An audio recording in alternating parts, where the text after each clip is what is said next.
ये कहानी अच्छे गांव की है जहां अमृत अपनी पत्नी गंगा और माता पिता के साथ रहता है। अमृत झगड़ालू स्वभाव का है, लेकिन गंगा हमेशा शांत रहती है। अमृत को गंगा का बनाया हुआ खाना पसंद नहीं आता। आज भी गंगा ने नाश्ते में बड़े चाव से आलू के पराठे बनाए हैं, लेकिन अमृत को उनमें कोई भी स्वाद नहीं मिलता। गंगा, तुम्हारे हाथों को क्या हो गया है? अब इनमें कोई स्वाद ही नहीं रहा। क्या हुआ अमृत? तुम्हारे इन आलू के पराठों से तो कल की सारी रोटी अच्छी थी। बहू, तुमसे एक काम भी ठिकाने का नहीं होता। अरे इसमें गंगा का क्या कसूर है? अमृत, तुम्हारा मुंह खराब होगा। मुझे तो पराठे अच्छे लग रहे हैं। प्लीज आप खाकर तो देखिए। इन पराठों से अच्छा मुझे जहर लाकर दे दो। अमृत गुस्से से पराठा फेंकता है। गंगा अमृत के इस व्यवहार से दुखी होती है। उसकी आंखें भर आती हैं और वो आंसू उस पराठे पर गिरते हैं। गंगा वो पराठा उठाकर चूमती है।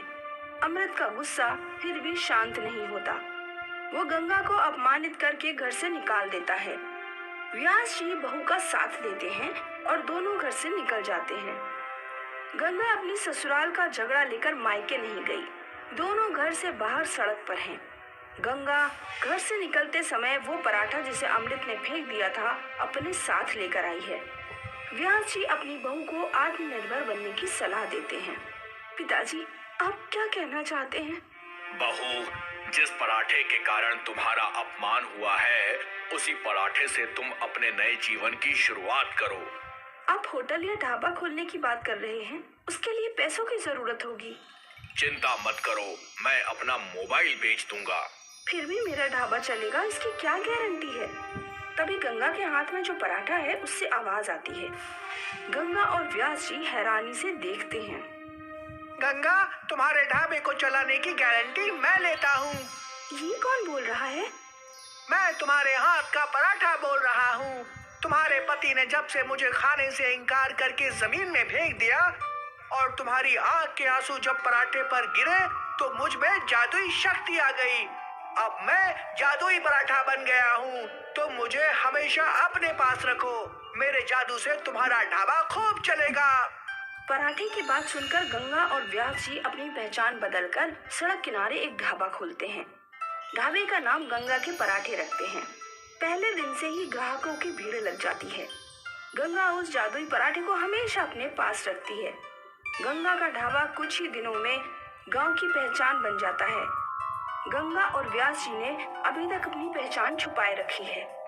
अमृत की माँ उस ढाबे के खाने की बहुत तारीफ करती है। बेटा, गंगा के ढाबे ने तो धूम मचा रखी है। उसके खाने की खुशबू दूर दूर तक फैल गई है। माँ, एक ही गंगा का ढाबा है और एक आपकी बहू गंगा, जिसके हाथ में कोई स्वाद नहीं है। हाँ बेटा, चलो किसी दिन हम भी इस ढाबे में खाना खाकर आते हैं। ठीक है माँ, अगले संडे को चलते हैं। अमृत बेटा, बहू का कुछ पता चला? नहीं माँ, वो अपने मायके में नहीं है। मुझे सिर्फ इतना ही पता है। तुम्हारे पिताजी और बहू ना जाने कहाँ धक्के खा रहे होंगे। गंगा का ढाबा अब रेस्टोरेंट में परिवर्तित हो जाता है। व्यास जी रेस्टोरेंट के काउंटर पर बैठते हैं और गंगा किचन संभालती है। एक दिन ग्राहकों की भीड़ में अमृत और उसकी माँ भी खाना खाने आते हैं। व्यास जी और गंगा उन्हें पहचान जाते हैं, लेकिन अमृत दोनों को नहीं पहचान पाता क्योंकि दोनों अपनी पहचान बदलकर डिफरेंट गेटअप में हैं। अमृत और उसकी माँ खाने का ऑर्डर करते हैं। वेटर खाना सर्व करता है। व्यास जी और गंगा किचन में बातें करते हैं। पिताजी, आपने देखा माँ जी खाना खाने आई हैं। साथ में अमृत भी आया है। अगर उन्होंने हमें पहचान लिया तो? जब तक उनकी आंख पर बंधी घमंड की पट्टी नहीं खुलेगी, वो हमें नहीं पहचानेंगे। चलो हम अपना काम करते हैं, आगे जो होगा देखा जाएगा। अमृत खाना खाकर बिल मांगता है। गंगा आकर पूछती है, सर, आपको खाना कैसा लगा? बहुत स्वादिष्ट। काश ऐसा खाना मुझे रोज खाने को मिलता। आप यहाँ रोज खाना खाने आ सकते हैं। रोज तो नहीं, आगे से हर संडे को जरूर आऊंगा। माँ जी, आपको हमारे हाथ का खाना पसंद आया? ऐसा स्वादिष्ट खाना मेरी बहू भी बनाती तो कितना अच्छा होता। तभी व्यास जी बिल लेकर अमृत के पास आते हैं। अमृत अपना पर्स निकालता है और चौंक जाता है। ओह माय गॉड, मेरा पर्स और मोबाइल शायद चोरी हो गया है। क्या पर्स चोरी हो गया है। हाँ माँ, मुझे पता ही नहीं चला। अब क्या होगा? कुछ नहीं, आपको खाने का बिल देना होगा। हमारे रेस्टोरेंट में ऐसे केस रोज होते हैं। लोगों को पेट भर खाने के बाद ही मालूम चलता है कि उनका पर्स चोरी हो गया है। आपको लगता है कि मैं झूठ बोल रहा हूँ? सॉरी, आप खाने का पेमेंट कीजिए, नहीं तो क्या, आपको इस रेस्टोरेंट में काम करके बिल चुकाना पड़ेगा। आप हमसे क्या काम करवाएंगे? फिलहाल तो बर्तन साफ करने का काम है।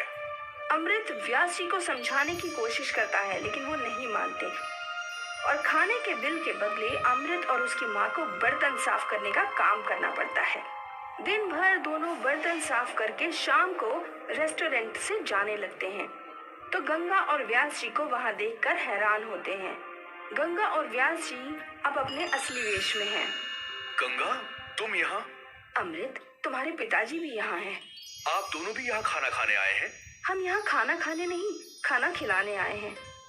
तुमने रेस्टोरेंट के नाम पर ध्यान नहीं दिया। गंगा रेस्टोरेंट, ये मेरी बहू गंगा का रेस्टोरेंट है। क्या? गंगा का रेस्टोरेंट? बहू अगर होटल में खाना बनाए तो मजेदार लगता है और घर में वही खाना बेमजा हो जाता है। हाँ माँ जी, मुझे खाना बनाना आता है। शायद आप लोगों को खाना नहीं आता। बस करो बहू, और कितना अपमानित करोगी। हाँ गंगा, हमें अपनी गलती का एहसास हो गया है, हमें क्षमा कर दो। बहू, अपने घर चलो। अमृत और माँ जी का पश्चाताप देखकर गंगा दोनों को माफ कर देती है और अपने घर वापस चली जाती है। पराठे का चमत्कार गंगा की किस्मत बदलकर